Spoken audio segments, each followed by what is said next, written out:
आप सभी का फिर से स्वागत है हमारे YouTube चैनल भक्ति रस बाई गायत्री में। आज नवरात्रि का छठा दिन है, इसलिए आज हम सुनेंगे माँ कात्यायनी की कथा।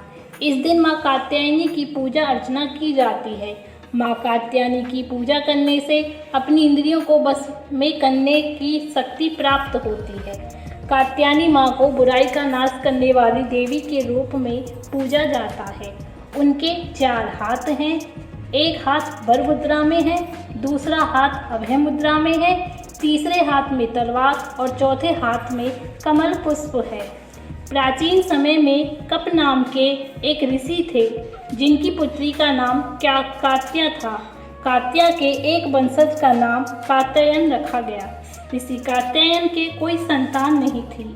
ऋषि कात्यायन ने संतान प्राप्ति के लिए कठिन तपस्या की।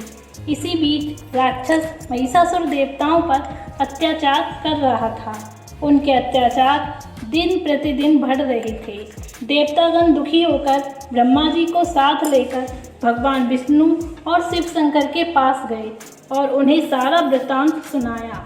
देवताओं की बातें सुनकर भगवान विष्णु और शंकर जी को दैत्यों पर बहुत क्रोध आया और भगवान विष्णु, शिव शंकर, ब्रह्मा, इंद्र आदि सभी देवताओं के मुख से एक बड़ा भारी तेज निकला। यह तेज एक जगह इकट्ठा होने पर एक देवी के रूप में परिवर्तित हो गया। तब देवी कात्यायनी ने कात्यायन के यहाँ जन्म लिया। उन्हें कात्यायन के रूप में जाना जाने लगा, जिसके परिणाम स्वरूप माँ कात्यायनी को राक्षसों का नाश करने के लिए ही बनाया गया और उन्होंने एक योद्धा के रूप में जन्म लिया। महिषासुर को मारने के लिए त्रिदेवी और अन्य सभी देवताओं ने उन्हें सभी अस्त्र शस्त्र प्रदान किए। हिमालय पर्वत ने इन्हें सिंह प्रदान किया।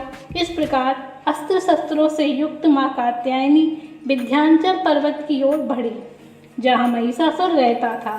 माँ कात्यायनी और महिषासुर के बीच एक भयंकर युद्ध हुआ, जिस युद्ध में माँ कात्यायनी ने महिषासुर को हरा दिया और तलवार से उसका सिर काट दिया। महिषासुर के वध को दुर्गा पूजा के रूप में मनाया जाता है, इसलिए माँ कात्यायनी को महिषासुर मर्दिनी के नाम से भी जाना जाता है।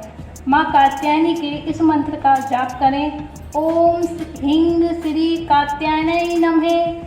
सच्चे मन से जो कोई भी कात्यायनी की पूजा करता है, उसके जीवन में आने वाली सभी बाधाएं दूर होती हैं। माँ को सुगंधित पुष्प अर्पित करने से शीघ्र विवाह योग्य बनते हैं और साथ ही प्रेम संबंधी बाधाएं दूर हो जाती हैं। तो ये थी माँ कात्यायनी की कथा। धन्यवाद।